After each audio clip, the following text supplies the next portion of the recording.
Glad to be standing, I lean back against the truck and I hear a voice right next to me to my left that says, "Can I help you boys?" in a really thick Southern accent. I jumped out of my skin because when I turned my head to look, there's an old guy uncomfortably close to me, and I have no idea how he got so close to me without me seeing him approach. Hello everyone, welcome to Scary Time. Today's featured podcast is Happy Hour Gets Weird. I'm Greg, host and curator of all the shows on the Indie Drop-In Network.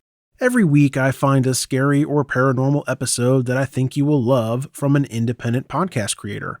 If you would like to support my efforts connecting listeners with independent, scary, and paranormal podcasts, please consider buying me a coffee. After all, Scary Time mostly runs on coffee. Go to buymeacoffee.com/indie drop-in. I'll put the link at the very bottom of the episode description. Cassie and Tiffany get together for happy hour and talk all things weird.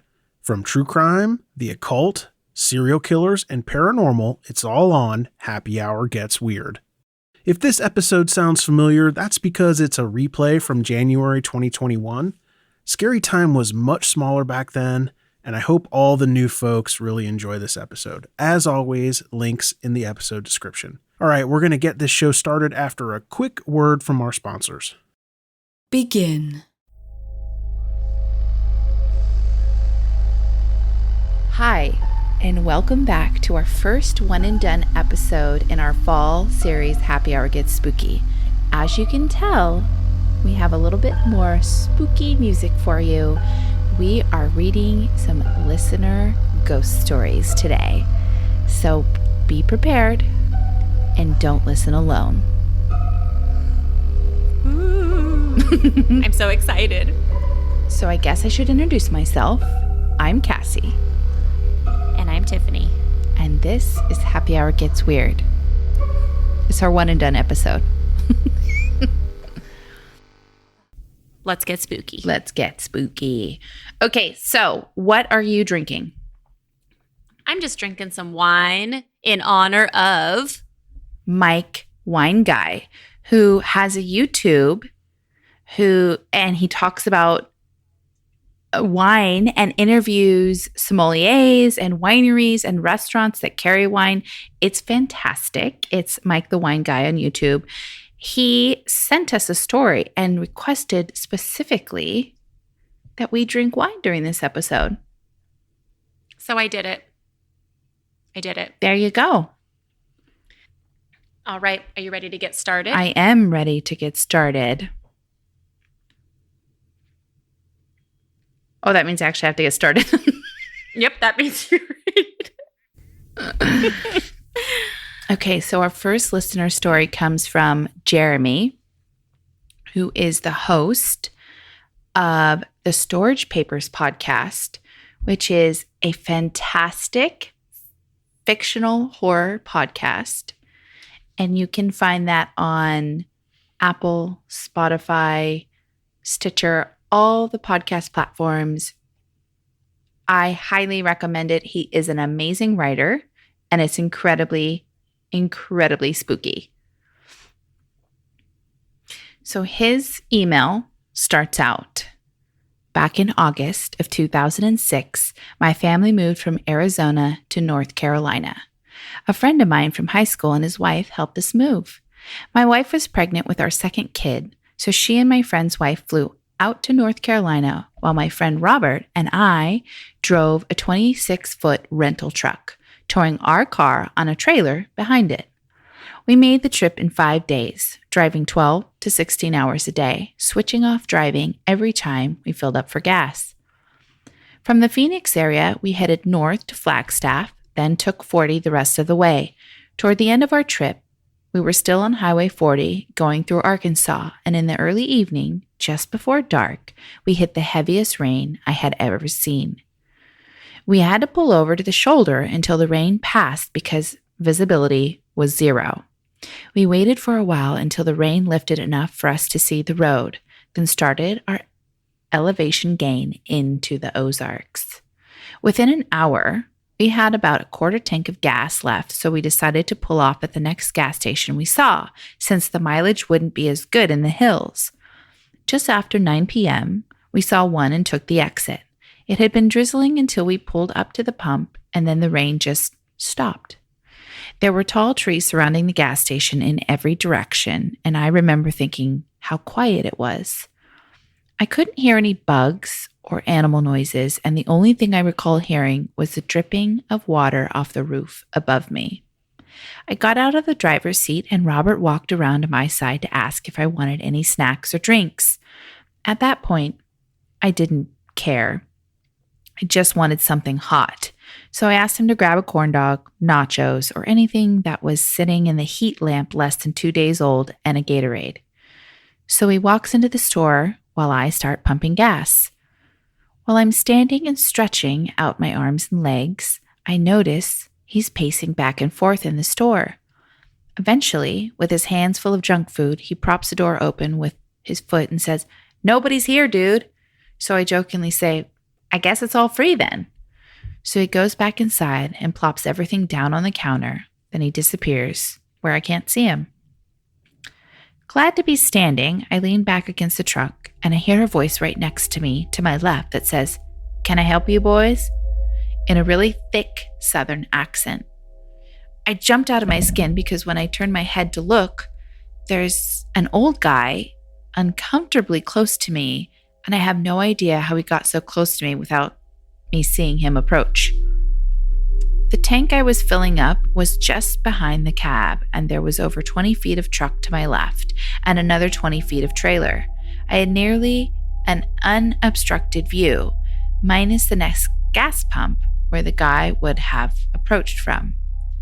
He was an older guy, probably in his mid-60s, with abnormally pale skin, pretty long white beard, and he wore overalls with some holes in them and a gray and blue plaid shirt.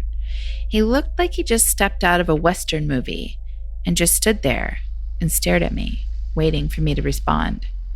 I asked him if he could ring my friend up at the register, but he just stood there staring at me, expressionless.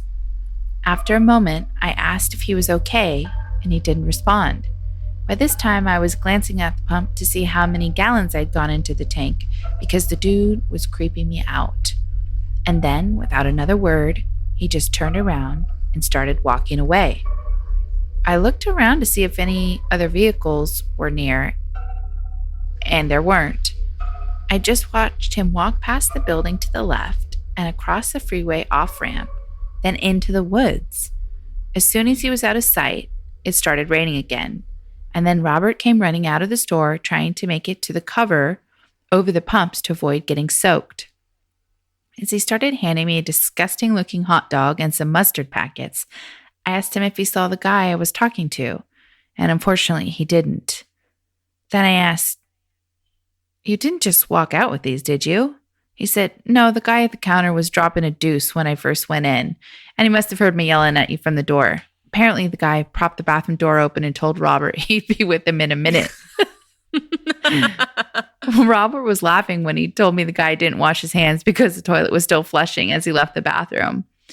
Then he made a joke about the guy putting his hands all over my hot dog before he left, which I knew was BS. After the tank was full and we were well on our way, I told Robert about the guy I had encountered. And I'm not sure he believed me, but he didn't make fun of me at least. We decided to drive a couple more hours before looking for a rest stop to get a couple hours of sleep. And that is from Jeremy over at the Storage Papers podcast. For me, just a weird, creepy old hillbilly ghost staring at you and then turning around silently and walking into the woods in the pouring rain is like the most terrifying thing.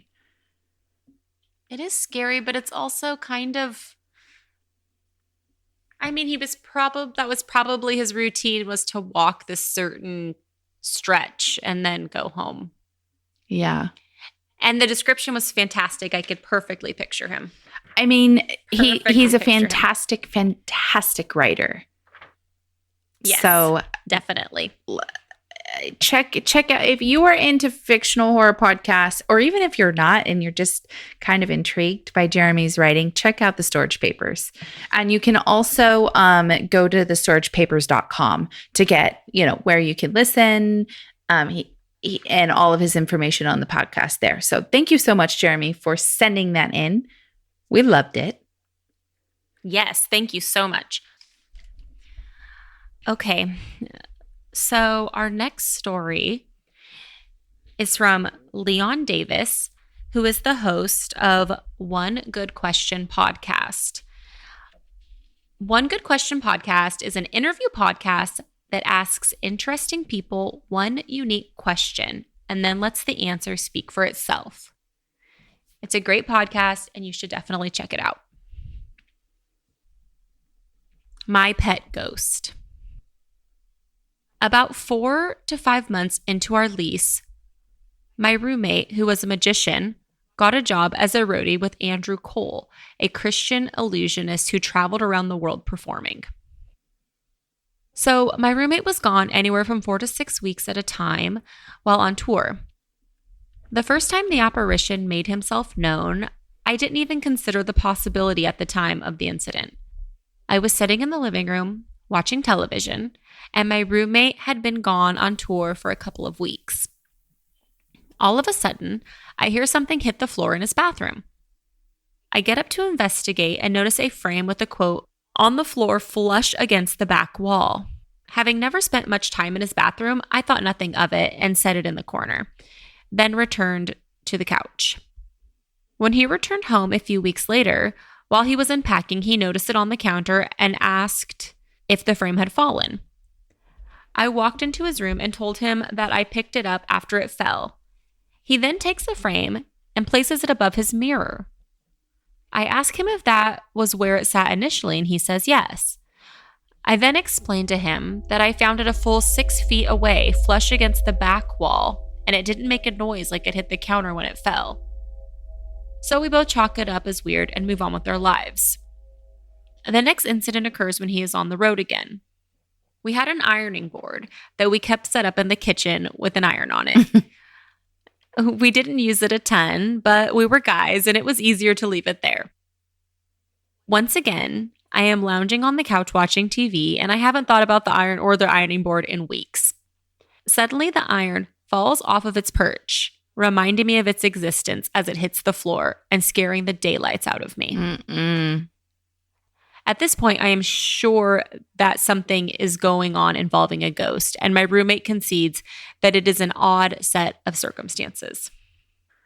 Our lease ends. My roommate moves to Colorado, and it's years until my unseen friend makes itself known again. The next incident happens when I was living with a young lady in a purely platonic sense, believe it or not. This time, it was a bottle of marinade that was the focus of the apparition's ire. My roommate had 2 black Siamese cats the size of a bobcat.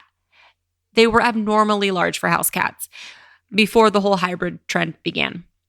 The cats and I weren't particularly keen on each other, and they had been known to just knock things down out of spite. This bottle of marinade had not been opened and was on the top of the refrigerator with several other items. The first assault on the bottle happened while I was standing near the refrigerator making something to eat. Out of nowhere, the bottle comes off of the refrigerator, hitting me in the shoulder before hitting the counter where I gather it before it hits the ground. My first thought was that one of the damned cats was up there causing trouble. But then I turned around and both cats were in the living room looking at me like, what the hell? I think to myself, damned ghost. No lie, that bottle fell either off of a cabinet or off of the counter 3 more times until it finally broke. I like to think the ghost was protecting me from some foodborne bacteria in that bottle. Maybe. Then I meet my wife. We move in together, conceive a child, and get married. In that order. My wife and I have been married 18 years, and she has witnessed several instances of an ethereal presence, yet she still won't admit to it being a part of our life, even after it had a particular disdain for one item. The first time it made itself known to my wife, I was on my way out to run errands. As I reach for the doorknob to exit, a clock we had purchased from Target comes off the wall, hits the top of the entertainment center. Something rustles through the vertical blinds in front of the patio door, and my wife's cat pisses on the floor. My wife is like, "What the hell was that?" I assess the situation and tell her, "Oh, that was probably my ghost." She looks at me quizzically, and I explain to her my previous encounters. This clock is a box styled about 6 inches wide and has a mounting stem on the back that is about 4 inches long. The nail is at least 1 inch out of the wall. You have to pull the clock out at least 1 inch before the nail is out of the stem. It won't just slip off of the nail. That clock came off the wall 3 more times in 2 other apartments until it finally broke. My wife repaired it, hung it back up, and it came off the wall again. That clock lives in our garage now, although my wife won't admit in front of people that we have a pet ghost. My kids have witnessed the same behavior with other items in the house coming off of shelves, and my oldest son has named it Carl. I love that more name. Mischievous. I do too. I love it. It seems more mischievous than malicious, so I don't particularly think much about it until something that had been on a shelf for a long time decides to head towards the floor. I love that story. Me too. It's like a Casper the Friendly, or Carl the Friendly Ghost. Carl the Friendly Ghost. I Mhm. love it. We had a ghostly entity at the house that I grew up in as a kid, which I'm not really going to get into now, maybe on a future episode, but we also named our family Ghost. So I can totally relate to their kids naming the ghost. I think naming it makes it more, I guess, approachable, you know? Like, Yeah. if I had a family ghost, I would definitely name it. Just, "Hey, Carl, how's it going? You don't like that marinade? All right, we'll get something else next time." Maybe it's a guardian angel, but his guardian angel is just a major klutz. Every time the guardian angel tries to protect him, he knocks something down. He trips over his robe. That's a good point. Okay, so my next story comes from Mike, the wine guy. And you can catch him on YouTube at Mike Wine Guy. And he's also on Instagram under his handle is Mike_wine_guy. He has great wine content. And if you're into spooky things, which you probably are if you're listening to this, he emailed me and said that we had inspired him to do a segment at the end of his October episodes interviewing local restaurant and bar owners who have had personal paranormal experience at their restaurants. Oh, that's awesome. I know. Cheers, Mike. Yes. So if you're into wine, if you're into restaurants, if you're into bars and paranormal, check him out. He is wonderful. Okay, I'm so excited about his story. All right. So this story comes from actually a paranormal place that we have done an episode on. No. Yes. The motherfucking Stanley Hotel. What? Yes. Mike the wine guy is my hero. Yes. Okay.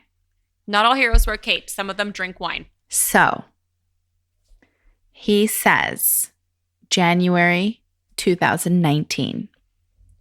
My wife's favorite band, Murder by Death, I like them already, best friends, plays.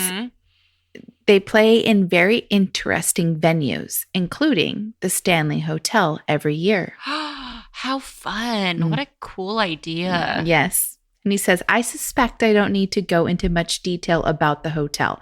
No, Mike, you suspect correctly. Your suspicion is correct.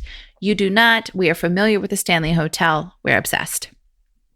Anyway, we go to the show, stay in the hotel for 3 nights. The final night is the actual show. Couple things about me. First, although prior to this, I have always believed in the paranormal, but never really experienced much. Second, I don't really get sick. Just very lucky that way. Crazy solid immune system. Continuing, we get in the first night quite late after a long day of travel, flew from South Carolina, and the car ride from the airport to Estates Park, the hotel, is also a good distance. Walk to the front desk. Lobby is pretty dead. The attendant assigns our room. Me, being the hotshot idiot I am, says, I don't suppose you could move us to one of the rooms on the 4th floor. I hear it's the most haunted. Unfortunately, they do, and that's where we go.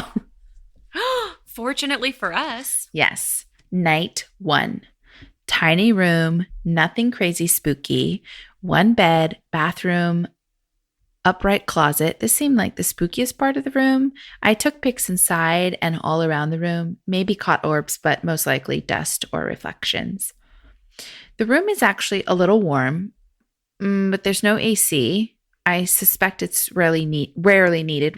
We crack the window a little and head for bed. I probably slept a little that night, but what I really remember is all the lying awake.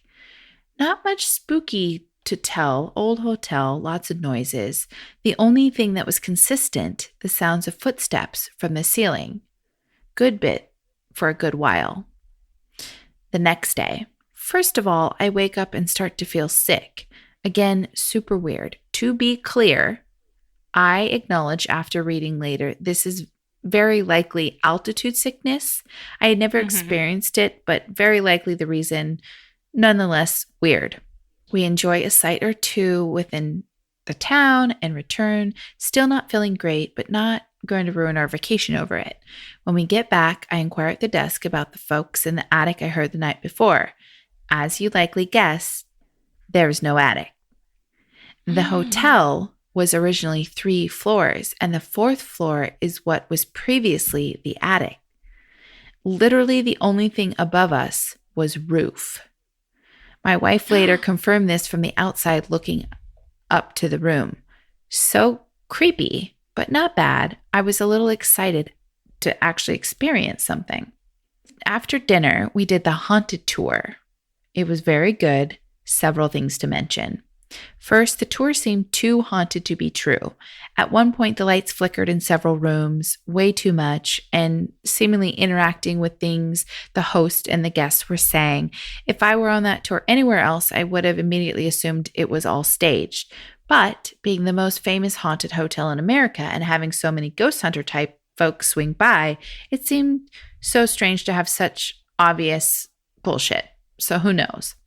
Like, it's too good to be true, but then also, why would they fake something so obviously that like professional paranormal investigators were coming to visit anyways? You know, they could kind of see through the BS. Yeah, and it's known for a reason. Yeah. Second thing on the tour, this was creepy. The guides have everyone separate into couples and give each one of us 2 unsharpened pencils. They tell everyone, the first thing that's going to happen here is you're going to swear your partner is messing with you. Here's how it works. You stand facing your partner. You hold 1 pencil in each hand and touch erasers to your partner's eraser. Then you ask a question. If the answer is yes, the pencils turn inwards, like crossing. If it's a no, they go outward. This is the most ridiculous thing, and I still cannot explain. The whole room was going crazy. I tried my best to figure it out, holding the pencils with the least possible contact, so even subconsciously I couldn't move them. The next day, we actually tried it with our own pencils. This is just weird. We tried moving on. Night 2. I don't think I slept at all. I was just spooked in the room. Have the TV on for most of the night, eventually turn it off to try to sleep, but it really didn't work. So I find myself lying awake next to my sleeping wife, listening to every sound. Lying awake, I was just rationalizing everything I heard. Old room, creaky, must be people outside. The pressure in the room is changing with the wind, the moving of the door, whatever. I then hear and see the doorknob move as though someone outside was turning the handle. I'm deep in thought, trying to rationalize the doorknob turning when my wife screams. So this is an experience all its own. My wife literally screaming in terror, which prompts me to scream back at her in terror, which of course prompts her to scream back at me. If you were watching it, I suspect it was actually comical. We must have exchanged screams for a full 3 seconds, after which I got up, turned on the lights, and we sat there for a bit. She eventually went back to sleep. I never did. Wait, what? She didn't say anything after screaming? Mm-mm. Oh my God. Okay. So this is day 3. So I'm as sick as I can imagine. I try to be a good sport, make it into town, grab a quick lunch, and immediately regurgitate it in the restroom at the restaurant. We did not really discuss what happened the night earlier, but we do discuss attempting to change rooms. Every time I read about watch a real haunting, my first reaction is, why didn't you just fucking leave? This is a solid question. And again, we discussed it. I think we decided to stay in the room because it was just one more night and we'd leave very early the next morning. And I was sick and I didn't want to attempt to move anything, including myself. So we stayed in the room. The remainder of the afternoon, my wife explored, hit a tour of the hotel, etc. I stayed in the room, all the lights on, the TV on. But at this point, I was freaked out by literally everything. Anyway, the rest of the stay is uneventful. We watched the concert despite me being on my deathbed. When we went to sleep that night, I have headphones on, playing very loud beach sounds or something, and the TV stayed on all night.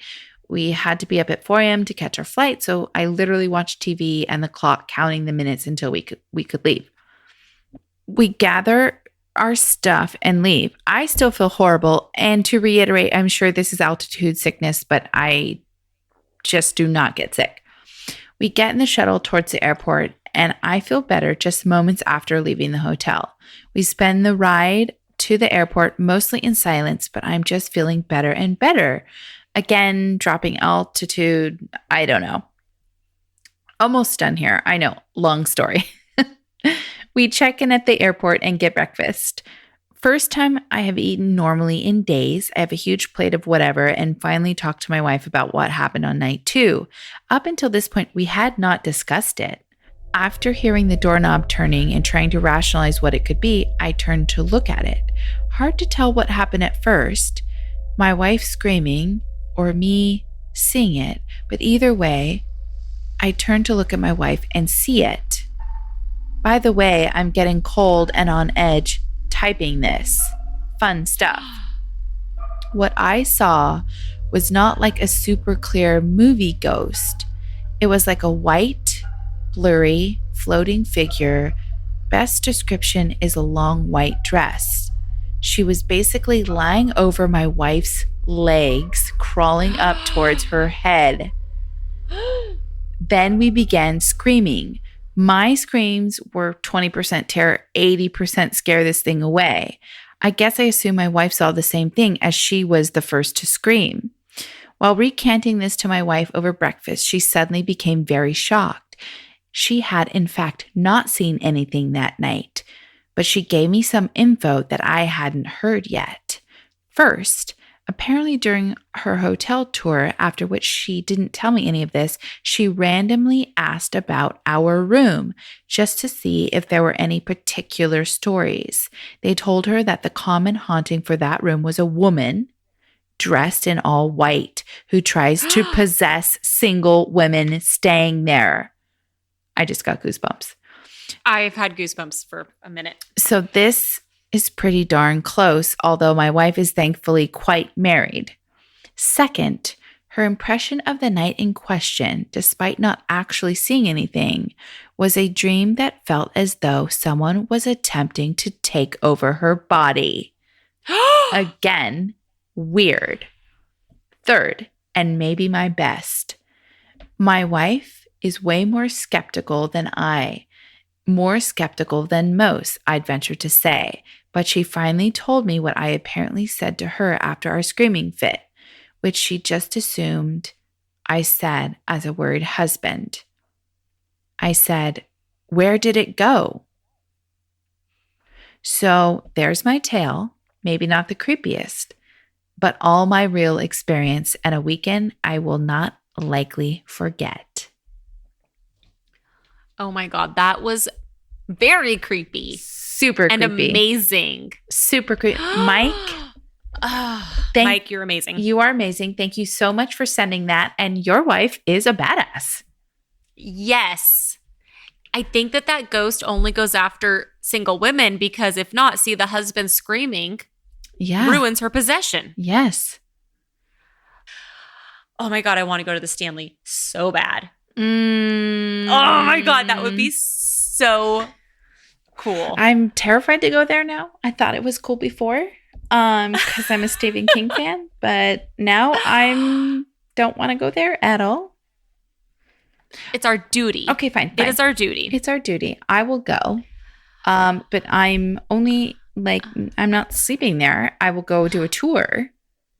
I wonder if his room was the same or close to the room that Stephen King stayed in when he was there. I know. That whole entire hotel in Colorado inspired The Shining.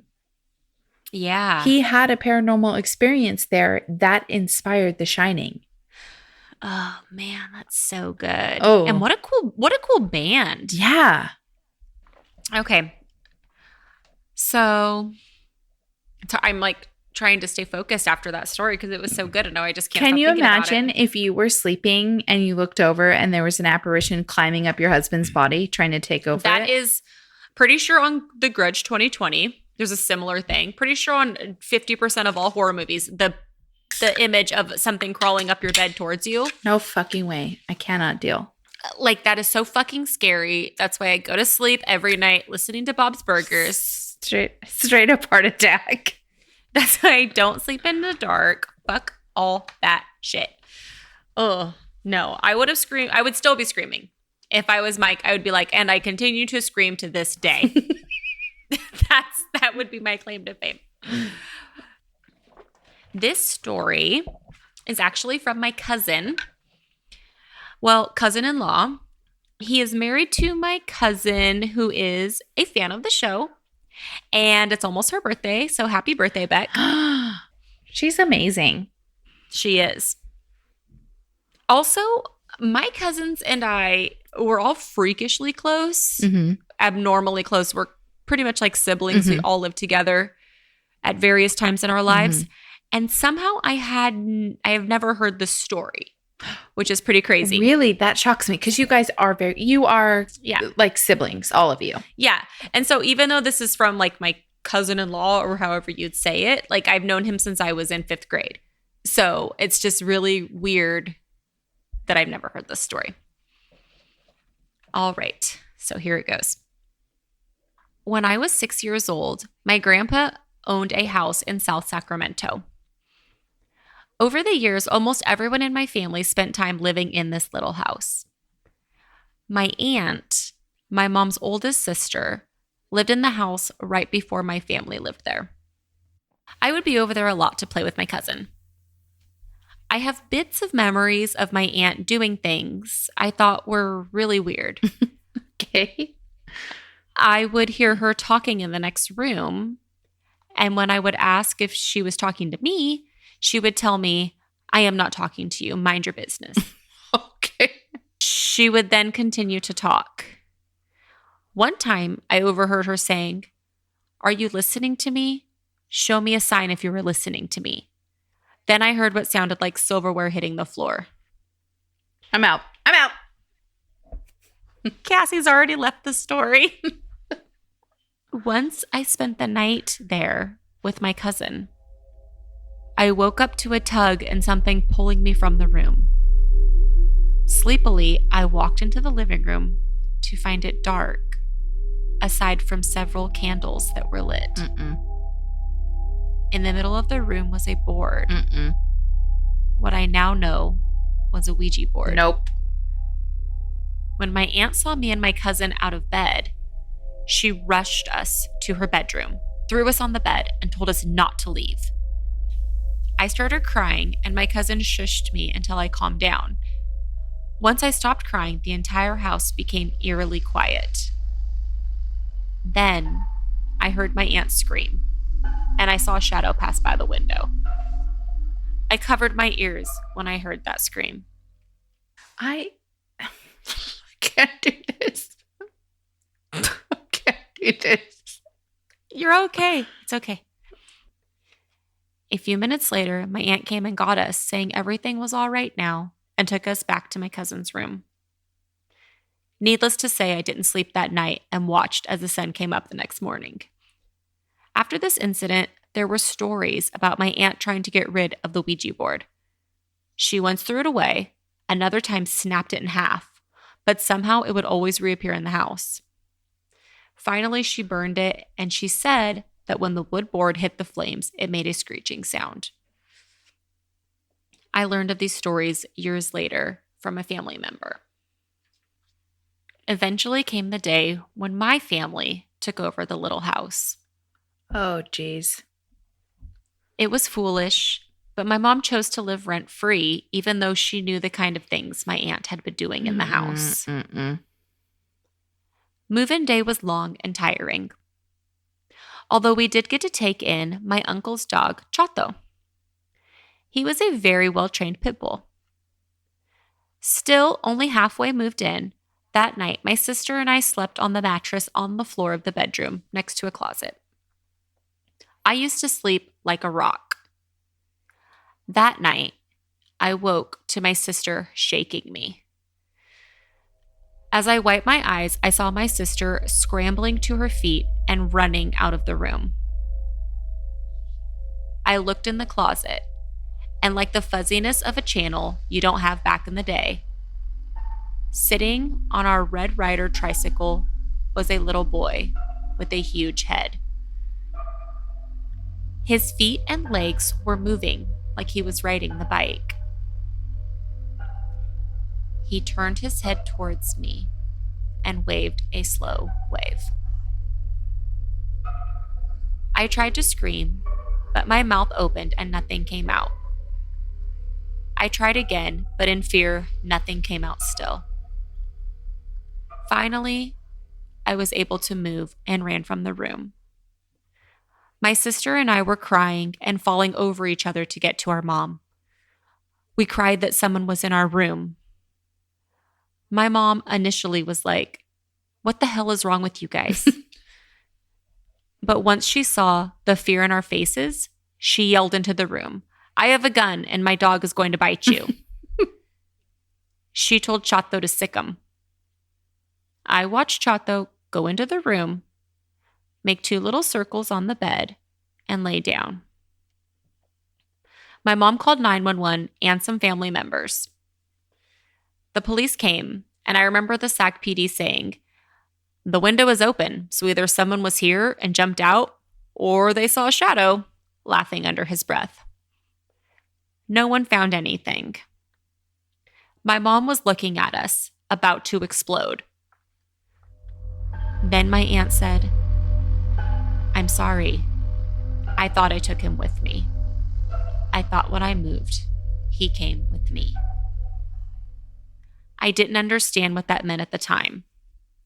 I did know that this comment scared my mom, and she let us sleep in her room that night with her and Chato and a shotgun. I'll never forget the kid with the big head on the tricycle. Ever. I'm so freaked out. Okay, It's so dark in here. first of all, this is a very bad idea to read ghost stories, true ghost stories at night. Why didn't we do this in the morning? We record at night and I have one light on in here. I'm so freaked out. Okay. And I just kept thinking, is this like Candyman? Because I practiced reading this story, and if I say boy on the tricycle or boy with the big head too many times, is he going to come into my life now? Am I going to be freaking haunted? Yes. And well, I'm sitting next to 2 fully glass French doors that are like leading out to a completely dark yard, which is freaking me out. Oh, I will never ever look out a dark window. I refuse. Well, I have 2 life-size Yeah, you need a ones. curtain. You need a curtain over that. It's crazy. And it's unlocked, which is weird. What? Okay, I'm going to lock it. Hold on. Okay, please lock the door. What is this? Scream 12? Jesus. Well, I'm happy that my cousin's story prompted us to lock your door. Yeah, fucking. That's literally part of our sign off is lock your doors. I know, and I didn't. My son went out. There's a praying mantis on the door, and he opened it. Okay, well, that's fair. Praying mantis are cool. He had to get that. That was a very fucking scary story. Okay, I'm sorry. I don't know what his aunt was doing, but she needs to quit it. Knock that shit off. Don't fuck with Ouija boards, people. They're not a great idea. No, that's like asking for trouble. It's very scary, and child ghosts are the scariest. It's very much reminds me of like the old, I think they're the Grudge movies with the little boy with the black eyes, and it's very terrifying. It's very scary. Yeah, I don't watch those. And honestly, feels more demonic to me when it takes on something that's so seemingly innocent. It's very creepy. Okay. It's scarier. Can we just not like spitball it? Okay, come on. I'm sorry. I'm gonna have a nightmare. Yeah, I'm definitely having nightmares. So thank you so much. Fuck happy hour gets spooky. Okay, go ahead. Okay, so this is from a guy named Andrew. And he has 2 paranormal stories. The first one is a direct story, and the second one, I was merely present. So part 1. So the first paranormal encounter I had was when I was in 6th grade. I was staying at my friend Rob's home. And as I had 100 times before during elementary school, usually we were doing things that normal small town kids would do, playing video games, watching movies, making rap songs. We literally made an entire rap album, and it was terrible. Oh my God, I want to hear it. Send it to us right now. We'll play it on an ending. Yes. Same, I want to hear it too. At one point, Rob got a hold of a Ouija board, and not the one of those cheap Hasbro ones, but a real wooden one that looked fairly old. I don't recall where he said he got it, but that's besides the point. Of course, being kids, our curiosity got the better of us, and we decided to play around on it. We would get on the board here and there over the next few times I stayed the night, asking mostly dumb questions.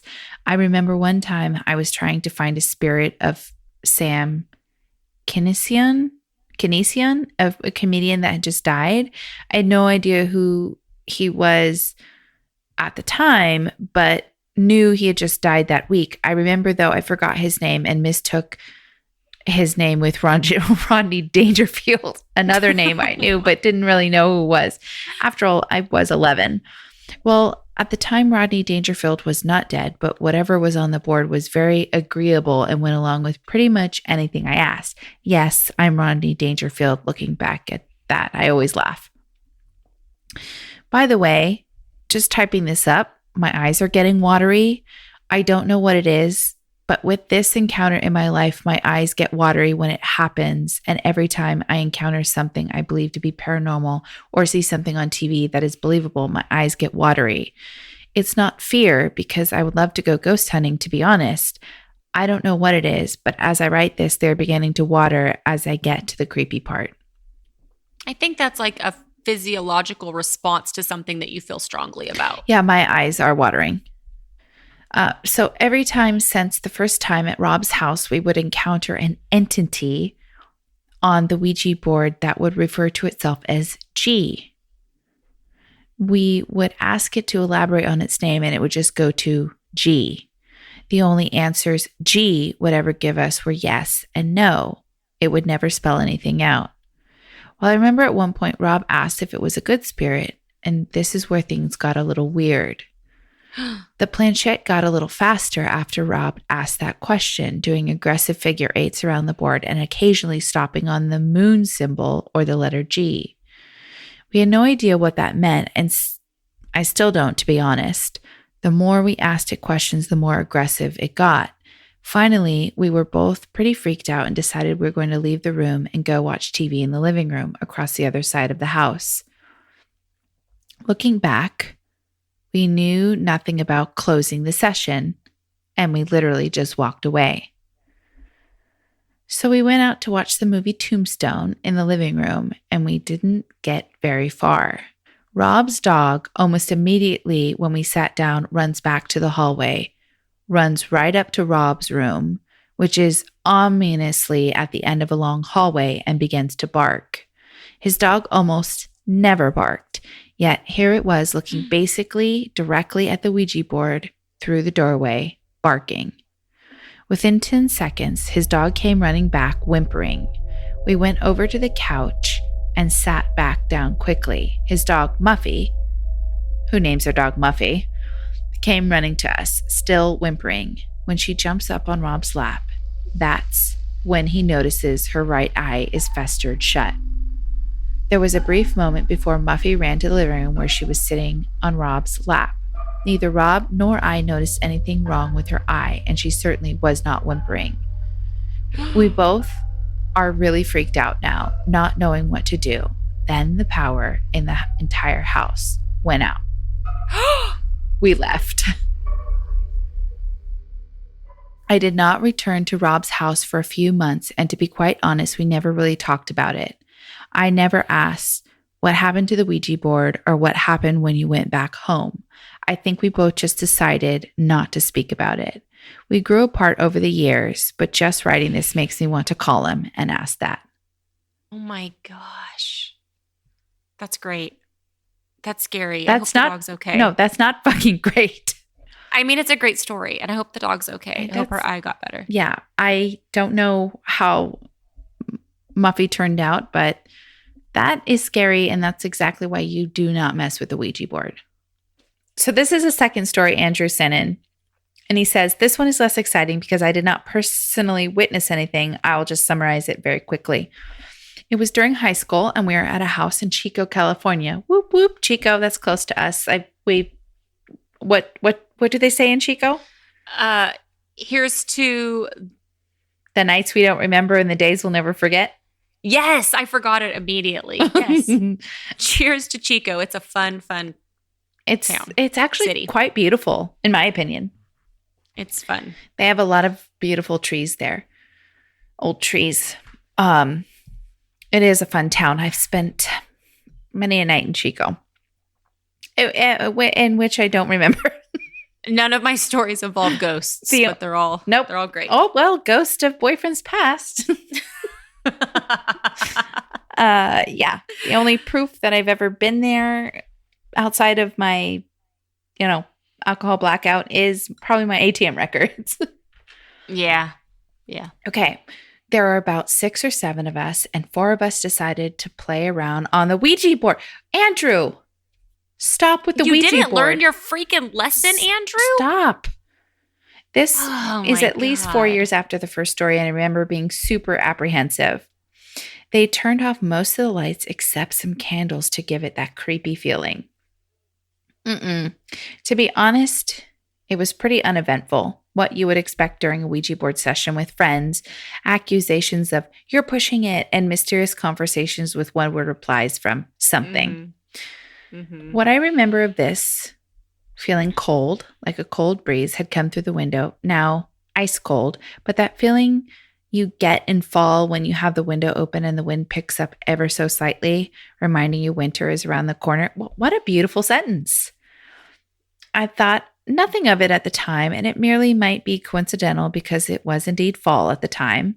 However, right about the same time, 3 different people freaked out suddenly. The weird part was they all reacted at the same exact time, which is the only reason I tend to tell this story. One of the people not on the Ouija board was one of the ones who reacted. One of them said they saw a figure moving, and that was all they saw. The other 2 both swore they saw a Native American man walking through the room, only they were assuming he was walking because they couldn't see his legs. Both of them, and I wouldn't believe these two to conspire to make stories up, said they saw a Native American man moving through the room, but his waist was floor level. After talking about it, we realized that in the man's time, the house we were in did not exist. I believe the people who said they saw what they saw, and after my first encounter that night was about over for me. I went home. Obvious. I would like Audi 5000. One thing I can tell you though, in the second story, I did not get the same feeling as I did in the first. In the first story, I can remember feeling dread, and it was emanating from all around me. During the second story, I recall not having the same feeling. The house was calm and serene. The people who even saw whatever they saw were not scared either. The atmosphere was completely different. So, one negative entity, one peaceful entity. Mm-hmm. So I'm thinking like, one negative entity and maybe one residual or something. Yeah, that sounds like a residual haunting. Oh man, Andrew, when you hit up that Ouija board for one last sweet Ouija session, you give us a call.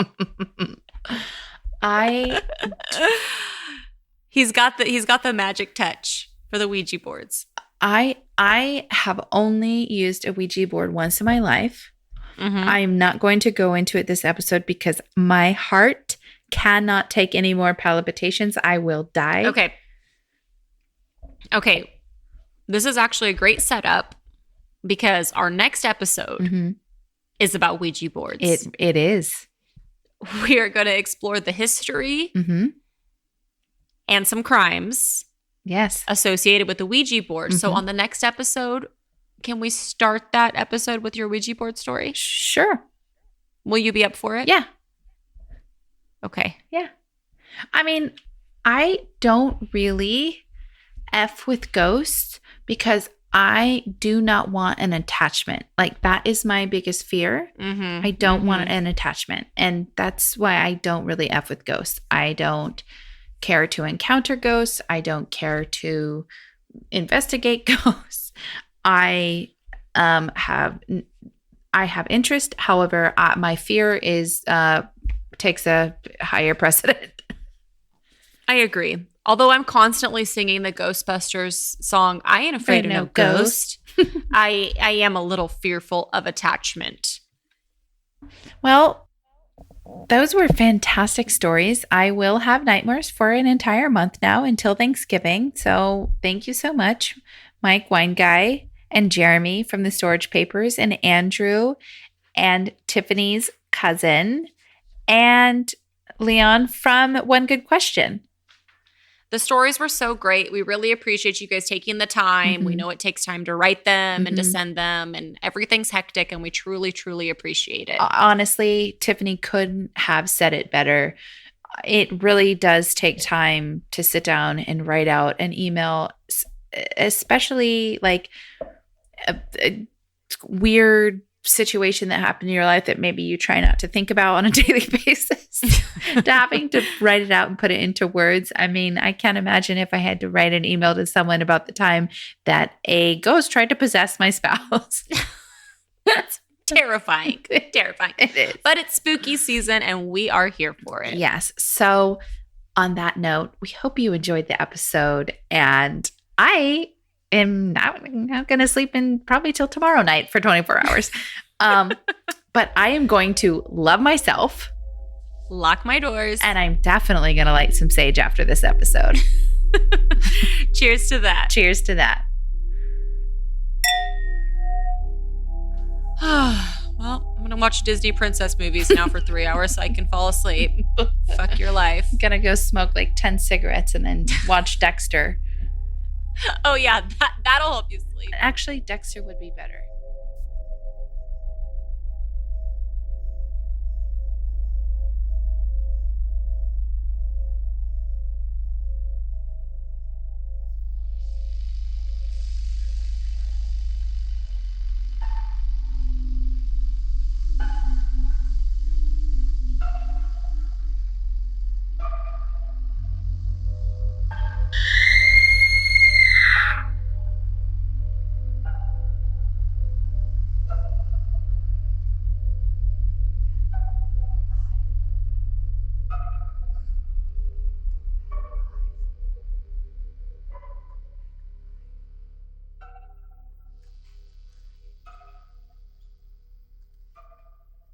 Thanks again for listening to Scary Time by Indie Drop-In Network.